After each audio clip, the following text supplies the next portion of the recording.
কলকাতা পুরসভায় নজিরবিহীন ঘটনা। শুক্রবার এমন এক পরিস্থিতির সৃষ্টি হলো যা নিয়ে হতবাক প্রশাসনিক মহল থেকে শুরু করে পুরো রাজনীতির অভিজ্ঞরাও। অধিবেশন কক্ষের দরজা তালাবন্ধ। নির্ধারিত মাসিক অধিবেশনের দিন পুরসভার মূল অধিবেশন কক্ষের দরজায় তালা ঝুলতে দেখে কার্যত হতভম্ব হয়ে যান কাউন্সিলররা। ভেতরে ঢুকতেই পারলেন না কাউন্সিলররা। শেষ পর্যন্ত বাধ্য হয়ে অন্য ঘরে বসেই সভা করতে হলো তৃণমূল নেতৃত্বকে।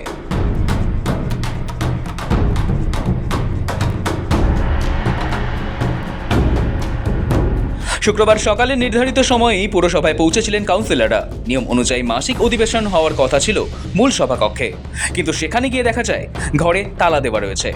শুধু কাউন্সিলররাই নন, পরিস্থিতি দেখে বিস্মিত হয়ে যান পুরসভার চেয়ারপারসন তথা তৃণমূল সাংসদ মালা রায়ও। কিছু সময় অপেক্ষা করেন তিনি। এরপর বাধ্য হয়েই তৃণমূল কাউন্সিলরদের সঙ্গে নিয়ে অধিবেশন কক্ষের বাইরে সভা বসে। মেয়র ফিরহাদ হাকিমও কলকাতা পুরসভায় উপস্থিত ছিলেন। সব মিলিয়ে তরজা তুঙ্গে। সরকার তৈরি হতেই পারে, যে কোনো সরকার আসতেই পারেন ক্ষমতায়, কিন্তু নির্বাচিত পৌর বোর্ড তারা কিন্তু এইভাবে অধিবেশন কক্ষ বন্ধ করে তারা এই নজিরবিহীন যে ঘটনা, যেটা আজকে প্রায় 1985 থেকে যে বোর্ড চলে আসছে, সুতরাং আমরা কোনোদিন এটা দেখলাম না। এটা একটা ইতিহাস হয়ে রইল। এটা একটা সব নির্বাচিত অপমান নিদর্শন হয়ে রইল। এবং আমরা অ্যাসেম্বলি ডাকলো, সেখানে অ্যাসেম্বলি পার্লামেন্ট ডাকলো, পার্লামেন্ট এটা একটা নিদর্শন হয়ে রইল। কলকাতা কর্পোরেশনকে বর্তমান নতুন সরকার আসার পর কলকাতার পুরো বোর্ড প্রতি মুহূর্তে একটা নির্বাচিত বোর্ড তার যে সাংবিধানিক অধিকার, সেই অধিকারগুলোকে প্রতি মুহূর্তে ফলো করা হচ্ছে। নতুনটা হচ্ছে যে মেয়র পরিষদের মিটিং ডাকতে দেওয়া হচ্ছে, যেটা সম্পূর্ণ মেয়রের ডিসক্রিপশনের পাওয়ার, মেয়রের পাওয়ার। তারপরও যেটা এবারে করেছে সেটা তো মারাত্মক। যে চেয়ারম্যান আমাদের মিউনিসিপ্যাল অ্যাক্টে 1980 মিউনিসিপ্যাল অ্যাক্টে মাসে একটা ন্যূনতম অধিবেশন করতে হবে, এবং সেই অধিবেশনের ডাকার পাওয়ারটা সম্পূর্ণ চেয়ারপারসনকে, অর্থাৎ চেয়ারম্যানকে দেওয়া আছে, চেয়ারপারসনকে দেওয়া আছে। এখানে চেয়ারম্যানের নির্দেশে প্রিন্সিপাল সেক্রেটারি নোটিশ জারি করেছিলেন 22 তারিখে মিটিং, আজকের দিনে মিটিং। সেই মিটিংটা হঠাৎ প্রিন্সিপাল সেক্রেটারি একটা নির্দেশ বার করলেন, করে বললেন মিটিংটা 22 তারিখে ক্যান্সেল। প্রথম কথা, প্রিন্সিপাল সেক্রেটারি এটা চেয়ারম্যানের কাছে পরামর্শ না করে, চেয়ারম্যানের অনুমতি না নিয়ে দিনের প্রিন্সিপাল সেক্রেটারি, যাকে এখন ট্রান্সফার করে দেওয়া হয়েছে, তিনি করেছিলেন। জানা গিয়েছে, অধিবেশন শুরুর আগে মালা রায় নিজে পুরসভার কর্তৃপক্ষকে ঘর খুলে দেওয়ার অনুরোধ জানিয়েছিলেন, কিন্তু দীর্ঘক্ষণ অপেক্ষার পরেও তালা খোলা হয়নি বলে অভিযোগ। পরিস্থিতি জটিল হতে থাকায় শেষ পর্যন্ত বিকল্প ব্যবস্থা নেওয়ার সিদ্ধান্ত নেওয়া হয়। তারপরেই পুরসভার কাউন্সিলর ক্লাব রুমকে অস্থায়ী অধিবেশন কক্ষে পরিণত করা হয়। তবে সেই ঘর কোনোভাবেই আনুষ্ঠানিক সভার উপযোগী ছিল না। সেখানে নির্দিষ্ট আসন বিন্যাস ছিল না, ছিল না মাইকের ব্যবস্থাও। কাউন্সিলররাই চেয়ার টেবিল সরিয়ে কোনো রকমে বসার ব্যবস্থা করেন। নিজেদের উদ্যোগেই ঘরটিকে সভা করার উপযুক্ত করে তোলা হয়। এই পরিস্থিতির মধ্যে দিয়েই শুরু হয় অধিবেশন। মাইক ছাড়াই বক্তব্য রাখতে দেখা যায় ডেপুটি মেয়র অতীন ঘোষকে। উপস্থিত কাউন্সিলররাও ঘনিষ্ঠভাবে বসে আলোচনা চালান। সব মিলিয়ে গোটা পরিস্থিতি নিয়ে পুরো প্রশাসনের অন্দরে প্রবল অস্বস্তি তৈরি হয়েছে।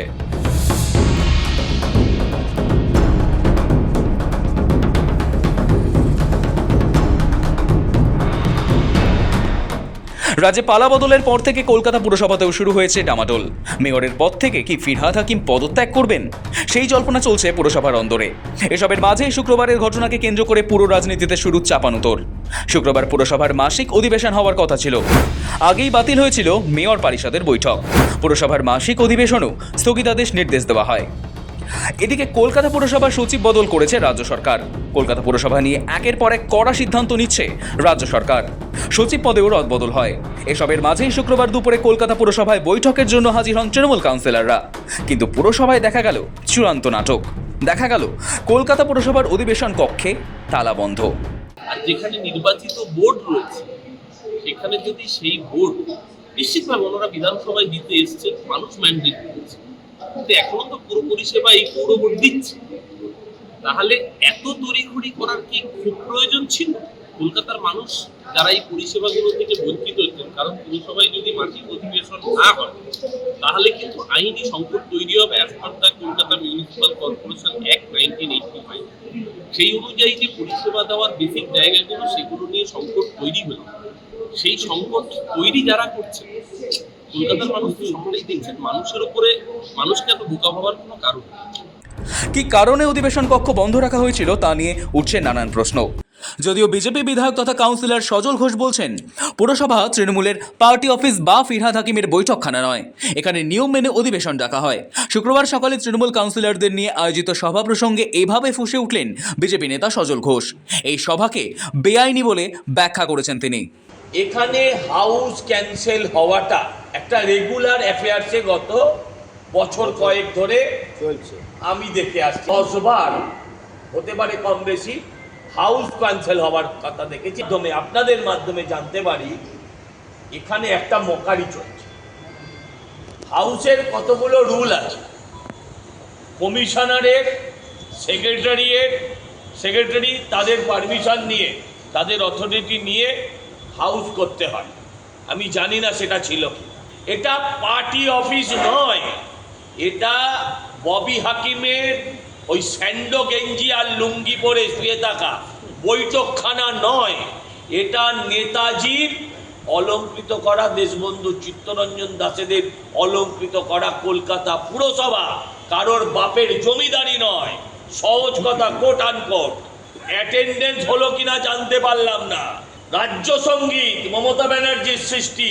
কমিশনারের কাছে যাব এবং আবেদন করব এই বেআইনি কাজের জন্য ব্যবস্থা নেওয়া হোক।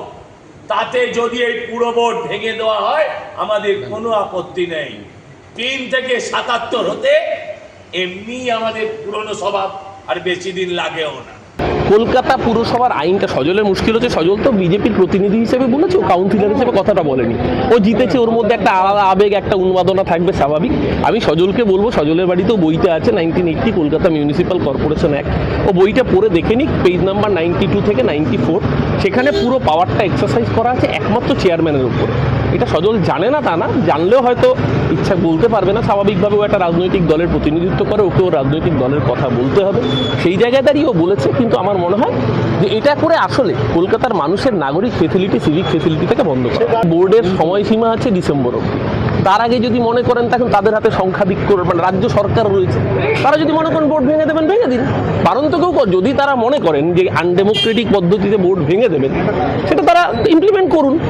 কলকাতা পুরসভার দীর্ঘ ইতিহাসে এমন ঘটনা আগে ঘটেছে বলে মনে করতে পারছেন না প্রবীণ কাউন্সিলরদের অনেকেই। সেই কারণেই এই ঘটনাকে নজিরবিহীন বলেই মনে করা হচ্ছে।